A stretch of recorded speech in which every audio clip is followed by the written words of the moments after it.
Alright guys, we're all Rustlet here, and this is going to be my Summerslam weekend wrap-up. To wrap up the weekend, I decided that I would do a top 5 matches from both NXT Brooklyn and SummerSlam 2015.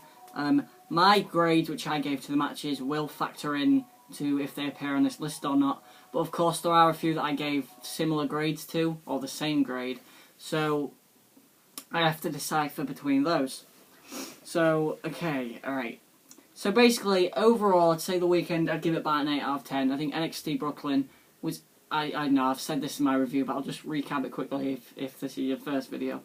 I think NXT Brooklyn was great. I give it a 9 out of 10. It was an amazing show, and it really deserves all the credit it's getting. SummerSlam was underwhelming in comparison, but I think that's because it came after such a great NXT. I gave it a 7 though. I think it was a good show. There was enough quality on there to make it entertaining to me as a fan. So, for that, it gets points. Alright, okay, so, number 5 on my list. Brock Lesnar takes on Undertaker at SummerSlam. Firstly, put your pitchforks down, because the ending, yeah, it was pretty confusing, and it didn't make much sense, and it doesn't really satisfy... Basically, the WWE tried to satisfy everyone, and in the end, satisfy no one with an ending like that. But, and this is a big but, I think that the fact that this match, it wasn't a technical masterpiece, which it didn't need to be. It was just downright, it felt epic, it was fun, it was entertaining, it was a knockdown, drag-out brawl, and that's exactly what it needed to be. The F5 through the announce table was amazing, like, come on. Lesnar then hitting him with another F5, Taker hitting him with a last ride, a tombstone, and a chokeslam.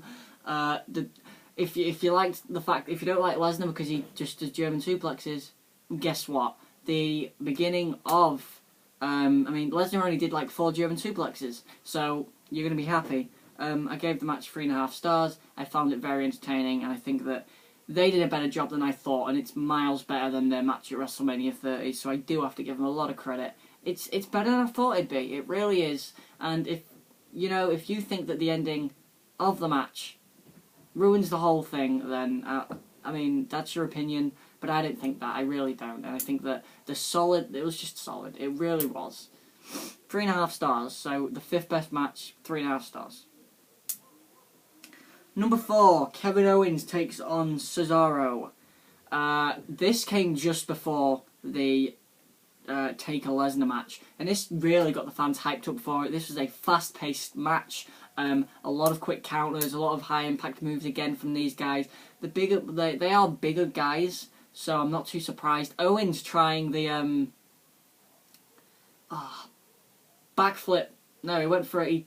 He jumped on top rope. He spun and did a moonsault and missed. I love it when Owens does that. I love the Fisherman's suplex that he does off the top rope. I think that's great. And the pop-up powerbomb to finish off Cesaro. It was a fantastic matchup. I really enjoyed it. I think they put on a very good show. I think it could have been better if something like a #1 contendership was on the line, or a title or something like that. And those guys really should be competing for a title shot. So that's the only reason, that thing I didn't really like. But overall, I gave it 4 stars. I really do think that those guys set up the main event well at SummerSlam. They did a good job. Number 3, Kevin Owens takes on Finn Balor in a ladder match. Kevin Owens' second appearance on this list, and that's, to me, what made him the MVP, probably, of SummerSlam weekend. I think he had 2 of the best matches of the weekend. And Owens and Balor in the ladder match was great. I think the fact that they didn't lose the ladder early on made it very smart, and it was basically about who can get the ladder first. Of course, in the end, Owens got it first. There was some cool spots, some stuff we haven't seen before, and it's one of the best ladder matches of the decade. I really think that those guys put on a hell of a show. As a main event, it couldn't compete with the other main event. It really couldn't. But a 4.25 star match that can't compete with the main event is still a great match. So, you got to give them a lot of credit. Owens and Balor went out there and put on a great match. And 4.25 stars, that's why I think it's the 3rd best match of SummerSlam weekend. Number 2. Another one where people are going to have the pitchforks and the torches ready to throw at me. Owens and Cena. Right. The ending I get, and I think the ending actually, I could have given this match 4.5 stars if the ending wasn't there and it was a clean finish.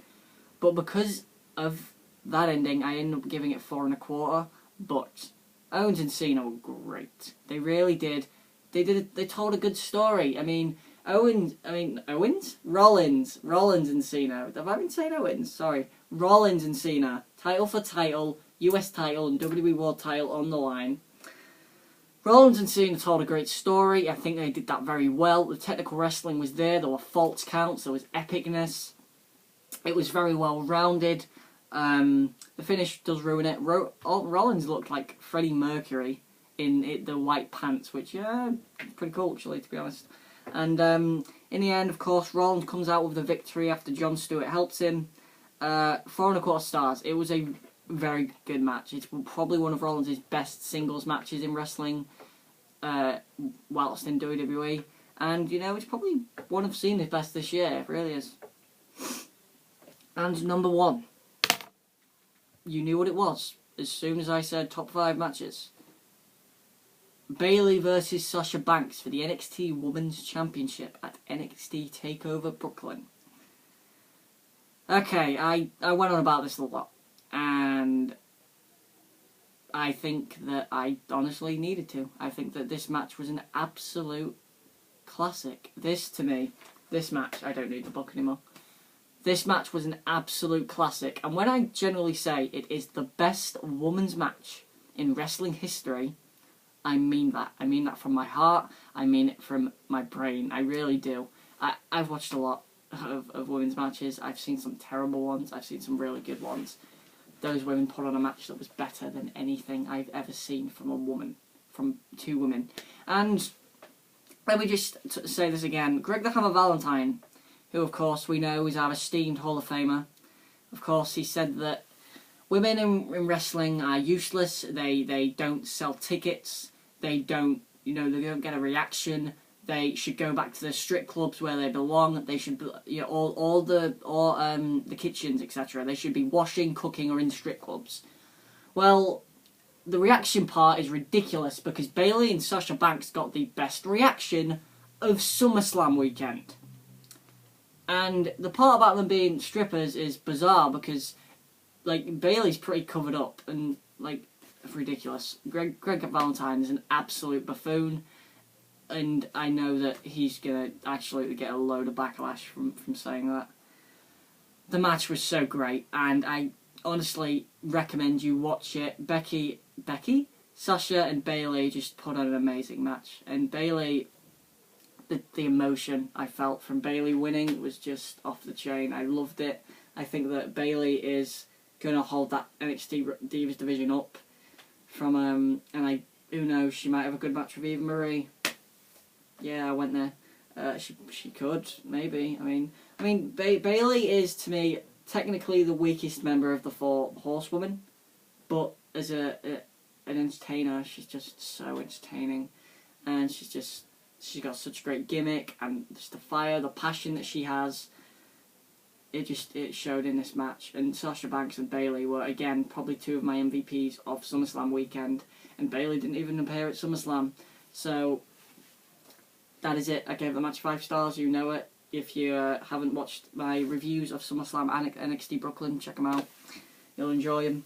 And that's it, guys. I gave it 5 stars, obviously, as you know. That's it, guys. Thanks for watching. This has been my SummerSlam wrap-up, top 5 matches of SummerSlam weekend. So, like, comment and subscribe for more.